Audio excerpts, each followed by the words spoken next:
Hello everyone. Welcome to a supplemental episode of Project Ozone Reloaded Titan Mode. I want to talk a little bit today about one of the more complicated things that I've sort of run into playing this. And it's a subject that I'm not really an expert on, but I've spent a few hours researching and tinkering with it. And I've found some solutions that I would like to share with you for when you get to this point in Project Ozone Reloaded or Project Ozone 2 Titan Mode. This episode is about making PneumaticCraft plastic. And PneumaticCraft is not a mod that I have worked with very much in the past. A lot of people have, a lot of people like it, but it's got a mechanic for making plastic from oil. And I want to talk about some of the machines for doing it and some of the options for doing it that specifically apply to Project Ozone Reloaded Titan Mode. To start with, let's look at the machines you're going to need. The first machine, and this is not one that the quest book will lead you to make, is a Vortex Tube. In order to make this plastic, we're going to need a source of air, which I'm going to, for this part of the demonstration, talk about just going to use a creative compressor to generate air. But you also need heat in order to make the plastic. And the way that you get heat, there are various ways. I think you can just use torches, but that's extremely slow and probably not going to give you a high enough temperature to do some of the things you want to do. You can use lava. I haven't even tried lava. Unlike a lot of mods, my understanding is that if you use lava for heat in this, it will eventually solidify into obsidian and you'll have to remove it and replace it. So that's kind of a manual process. The Vortex Tube is a machine that takes a stream of air and uses it to produce a hot side and a cold side. So let me hook it up to this creative compressor here. This is the Vortex Tube. And actually, let me just demonstrate placing one of them down. If you place one down, the hot side will be facing you, and there will be an air vent over here or an air input over here on the left side. Now you can hit it with a wrench, and if you hit it with a wrench on the front, what will happen is it will rotate the location of the air vent. It'll switch it from the left side to the right side. And if you hit the top or the side, it will switch the hot and cold sides. And you can adjust it in various ways so that it moves these things around quite a bit. I haven't tinkered with it too much on that, but there are some rules it follows for doing that. So hooking this up to an air supply, and that went in the wrong spot. Let me remove that. Okay. The creative one, actually what it wants to do, I've got this one set for 3 bars. You can just tell it how much pressure to output. So this is continuously outputting 3 bars. And what happened here is one side of this turned permanently red and the other side turned permanently blue. And if we do the Wayla mouse over, we see that the north temperature, which is the side I'm on, is 239 degrees centigrade, and the south temperature is minus 197. I don't think real-world vortex tubes actually get that much of a difference, certainly not with 3 bars of pressure, but that's what we're going to do. And if you have a machine over here on the hot side, it will get hot. If you have a machine over here on the cold side, it will get cold. I believe you want to leave one of these sides open all the time, the idea being that air escapes somewhere. So that's the first machine I want to look at, the Vortex Tube. We use it for generating heat. The second one, and I'm actually sort of working in reverse here, the second one is the plastic mixer. I've just got a creative tank here providing liquid plastic, and the plastic mixer it requires heat, and it does not require air actually, but it does require heat in order to make plastic. It also requires liquid plastic to make plastic. So if I come over here, it says problems. Well, it says no problems. It's apparently hot enough already. Let's just click black plastic here and it will make it. So apparently 22 degrees centigrade is enough heat for this. If we wanted to generate more heat, obviously I would just come back here, place one of these vortex tubes at the back, and supply it with some air, in this case from a Creative compressor. This one's set up for 3 bars as well. And this will get hot, and we can see that the temperature of the hull is 26 right now.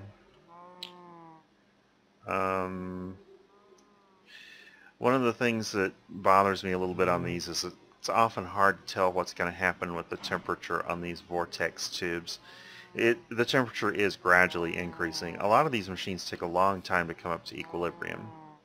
Okay, the next machine I want to talk about is actually, let me clear that out, the Thermo-Pneumatic processing plant. This produces plastic from coal and LPG. And I've got a tank over here with LPG in it. I'm not currently pumping any in here. Let me rectify that. I'll just hit this with the wrench. And so we now have LPG in here, and we have coal. We're going to need really a pretty minimal amount of pressure in here, but it does require heat as well. So let's go ahead and supply some heat to this machine. Once again, it'll probably be 3 bars. Alright, and so this machine should, and it is, it's starting to produce liquid plastic. It doesn't require an enormous amount of heat, but you can see we've already got 180, almost 200 degrees here. Alright, the last machine that we're going to deal with in this one, for PneumaticCraft at least, is the Refinery itself. It's 1 block high. You can stack them up to 4, and we will be doing that because it will be able to pull out a different fraction of the petroleum out of each one of these. And it requires heat as well, and it requires a source of oil. Let me go ahead and whack this, and we'll put some oil in it. And we only need oil in the bottom. It shows up down here on the back the way that I've got it oriented. Alright, so you also really only need heat on this on the bottom. I'm going to demonstrate a setup in a little bit here, and in my setup I've actually found it to be a little better to have 2 of them. You could go ahead and stack the heat all the way up. Let me rotate that around. There we go. So we're getting heat now over here, and it should be, if we look in here, the temperature's gone up to 85, 90. When it hits 100, it will start breaking down the oil into the various fractions. And one of the fractions will, this one is diesel, next up will be kerosene, next up will be gasoline, and then the last one is LPG. Now you may recall LPG is what we need to make plastic with. These others can be used as fuel, and that's what we're going to do. They can also be cracked in order to produce more LPG. So you can basically take and refine diesel into kerosene, and you can refine kerosene into gasoline, and you can refine gasoline into LPG. We're going to see how you do that and why you might not want to do that in just a minute here. So now that we've seen the basic machines, I do have a little setup here that shows the impact of different pressure rates on the vortex tube. So here I've got 1 bar of pressure going in, and I've got a north temperature of 49 and a south temperature, or a north temperature of minus 46 and a south temperature of 89. With 2 bars going in, I've got minus 122 north and 164 south. So generally more pressure means more temperature difference. Continuing that with 3 bar, it's even more dramatic. If we go all the way up here to almost 5 bars, the north temperature is sitting at absolute 0, minus 273 centigrade. The south temperature is at 423 degrees centigrade, which is much hotter than the oven in your house. So it's the higher the pressure, the more the temperature difference in general. That said, we're going to see that some of these machines don't quite follow that through when you actually look at them in practice, and I have not figured out how to predict what it's going to do, but it is a little bit different. Now let's talk about where you're going to get your resources from. My recommended approach is that you use fluid cows from Moo Fluids. And I've got the simplest scenario here. I've got a fluid cow that produces LPG. That is the simplest scenario for making plastic, hands down, because you can go straight from LPG to plastic. There is actually the possibility of a cow that produces plastic, but I believe it's blacklisted in the mod pack so that you will not get it. I'm just using a rancher here from MFR to collect LPG from this cow. All of the machines that use RF are being supplied by a creative capacitor bank in this particular demonstration setup. But that power is not used by any of the PneumaticCraft stuff. So what I have here is a very basic plastic conversion from LPG into plastic. And what's happening here is that LPG is being used both as fuel and as the medium for making plastic. So LPG comes out of here and it goes into these two liquid compressors. Liquid compressors generate compressed air, and they do it using liquid fuel. And there is a whole list of different fuels they can use if we go through here. Mostly it is things like molten metals and so on. These are all very inefficient fuels. The most efficient fuel you can use in it is in fact LPG, and second most efficient is gasoline. So the more distilled the fuel is, the higher the fuel value. You can use plain oil, and that does work. I've tried it. It works just fine, but it's not very efficient. LPG is like 15 times more efficient than oil, maybe just 12. It's a lot more efficient than oil. But these will produce compressed air, and I've got two of them on this setup. And with the machines that I've got here, that's enough to keep the pressure at 1.1 bars, which is more than sufficient for this. Now, I did set up an emergency release here so that if the pressure did get out of hand, and I don't believe it ever will, if you've got this set up at equilibrium and you are using these vortex tubes, because the vortex tubes continuously consume air. And the way I've got it set up here is I have a safety tube module attached to one of the tubes. It's getting a redstone signal that sets its threshold at 4.5 bars. The pipes will explode at 5, so that is a reasonably safe approach. In order to set the redstone signal, I'm using the potentiometer from Draconic Evolution, which basically lets you click it in order to set the strength of the redstone signal. This is actually a very doable item. It doesn't require any draconium or that you kill any dragons or anything like that. It uses a fair amount of redstone. That's about the most extravagant resource in it. Okay, so these are providing pressurized air. Pressurized air is used by the Thermo-Pneumatic processing plant, which converts LPG into liquid plastic. It uses coal in that process as well, which is just coming out of this chest over here. I'm also generating heat using vortex tubes with the pressurized air. So pressurized air is coming out here, going into this machine, going into these two vortex tubes.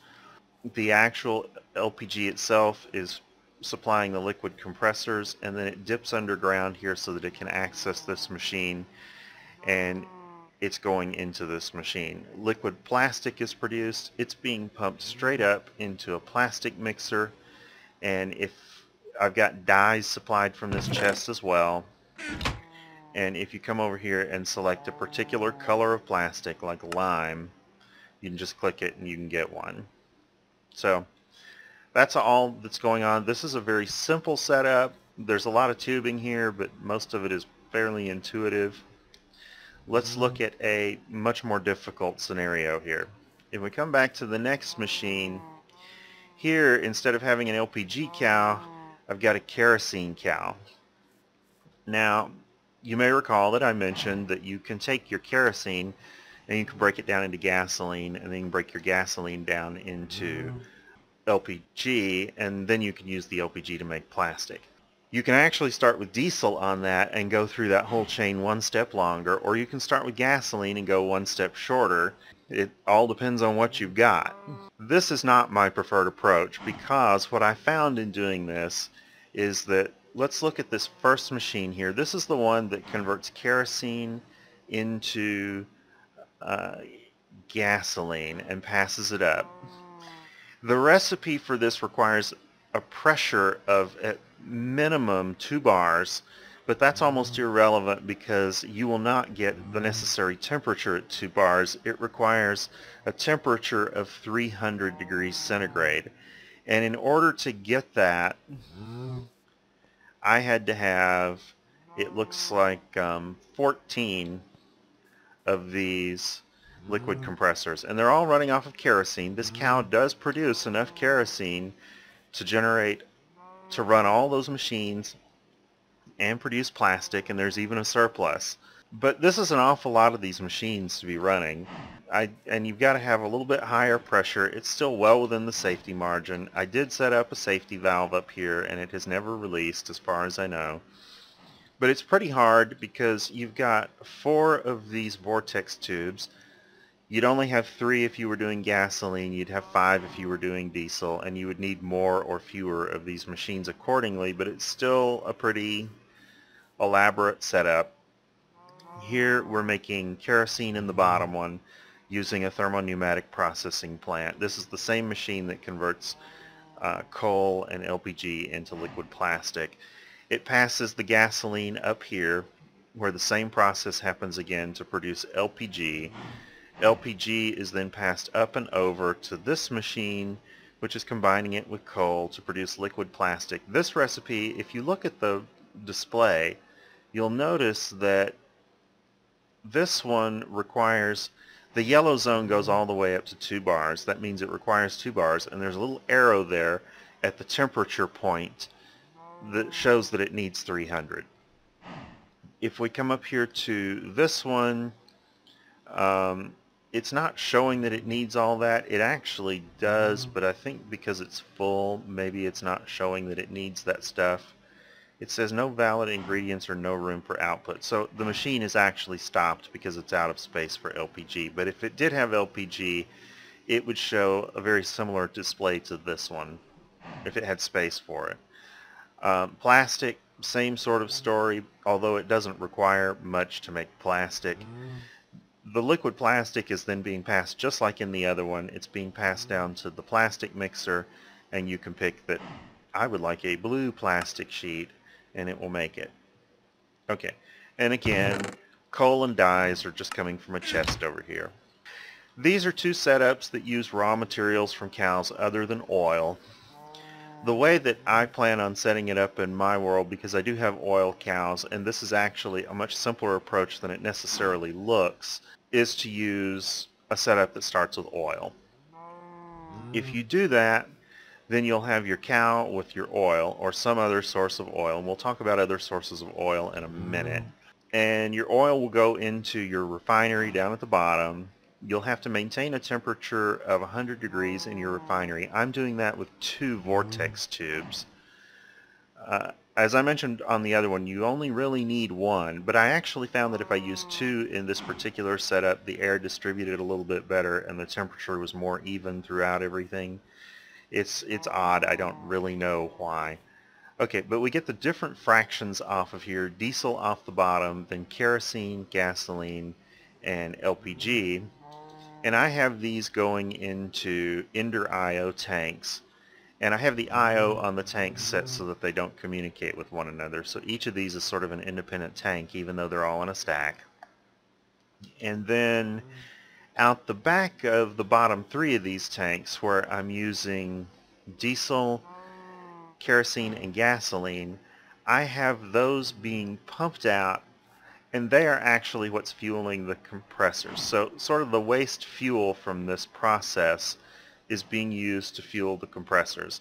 And these are actually very efficient fuels for the compressors. So I'm sort of using my byproducts to fuel the whole process.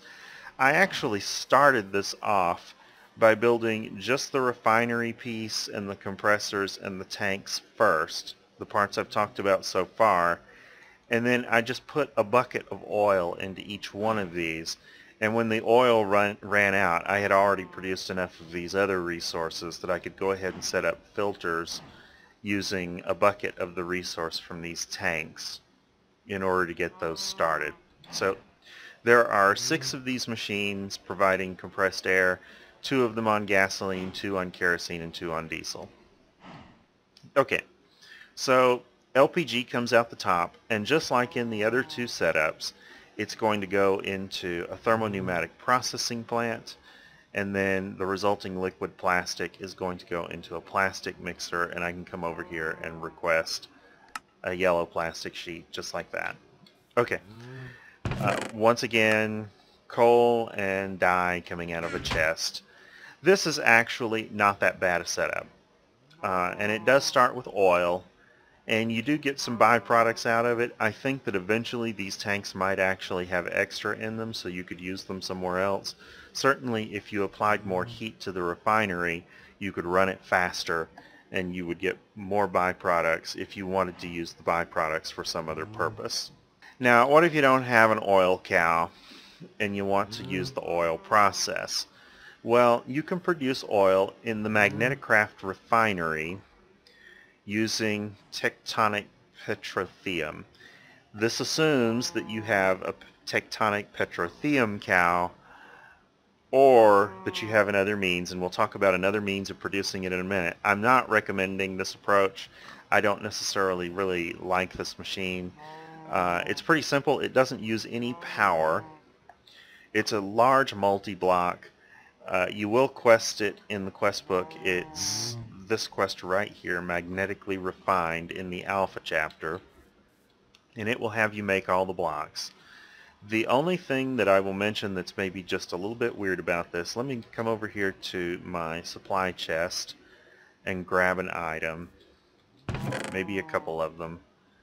I chose a big chest. Refinery control. The MagneticCraft machines in general, you need to construct by placing the control block, the refinery control, just like that, and then you can right click on the block and it will show a ghost of the various blocks that it needs, and you will have made all of these if you follow the instructions in the quest that's in the quest journal. Now, the ghost doesn't last for very long, so it can be a little bit of a problem to chase down what all these blocks can be if you can't remember them. The one thing that's a little tricky on the refinery is that the refinery builds one block below the refinery block here, and it actually took me a little while when I was building this thing to figure out that's what was going on. So you do need to have it floating one block above the ground like I've got it set up here so that you can see all the ghost blocks. But you set up all the ghost blocks in position, right click it, and there you go. And it requires no power. You just pump the tectonic petroleum in it, and it will separate it into oil, sewage, and natural gas. Now, I believe this is a Titan mode only recipe, so if you are not playing Titan mode, you will not have this recipe for oil. There's no sense in pursuing this machine for the purpose of producing oil. You might use it for some other function. It does have it has one input and 3 outputs on the back for pulling off the various fractions. This one is oil, this one is sewage, this one is natural gas. The WALA key says that. So that's how you get oil if you don't have an oil cow, or you haven't visited a dimension that's got oil spawning in it. I mean, that's another option. If you've got a dimension that's got oil spawning in it, you can just pump it up out of the ground. Okay, finally, if you don't like cows, you can come over here and you can use these thermal expansion machines to produce your tectonic petroleum. See, I've just got a tank here with a little bit of tectonic petroleum in it. And the way that's done is your inputs are going to be obsidian and redstone and clay and these basalts rods. Now, basalts rods are mob drop. So they come from basalts, and the drop is fairly common, but you may not find it to be a good approach because you're going to be totally dependent on getting these drops, and you may find it a little hard to farm them to get your oil. That said, I don't really think that the mod pack uses that much plastic. I have not confirmed it yet, but I suspect that I will never actually set up full automation for plastic production. Rather, I'll just go and get plastic on demand when I need it. Most likely, I could be wrong on that because I haven't played it all the way through yet. But if I go ahead and turn these machines on so that all of the materials start coming through. Alright, I'm getting obsidian pulverized over here. Let me go ahead and put some of those rods in there to get them going. So we're pulverizing rods. That stuff should all be coming over here into a cyclic assembler now, except that I don't seem to have filtering set up the way I should. Well, let me pull out some of this stuff so that I can be sure that I won't have a huge issue with it.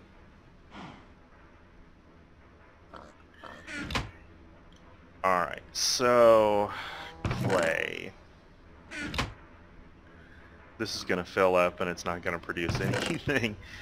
It's a little problem with the cyclic assembler. It's got a top and bottom slot so you can segregate 2 items, but if you have 4 items in a recipe, sometimes you will end up with the problem that you just cannot fill it in an orderly fashion in order to get that going without doing a lot of very complicated stuff. But anyway, this is producing petroleum dust, which is going into a magma crucible. It's getting melted and it's going up into the tank. So this will get you your tectonic petroleum if you don't have a cow. That is how you get the plastic from MagneticCraft using the Project Ozone Reloaded mod pack in Titan mode. You have a number of different options here. You've got your basic machines that make plastic, and you have a choice of what your starting point is. If you have the appropriate cows, you can start with LPG and you don't have to do any of the oil refining if you don't want to. Probably your second choice maybe would be oil, which is actually a very flexible option. I personally would not use kerosene to start with, or diesel, or gasoline, because I don't really want to build out all this stuff. But it is worth keeping in mind that it's an option. And if you want to make it from tectonic petroleum, that's certainly an option, whether you start with a cow or whether you start with mob drops. I hope you found this helpful. If you did, be sure to consider leaving a like, subscribe, comment, or share. Thank you for watching, and I will see you back in the regular world for Project Ozone.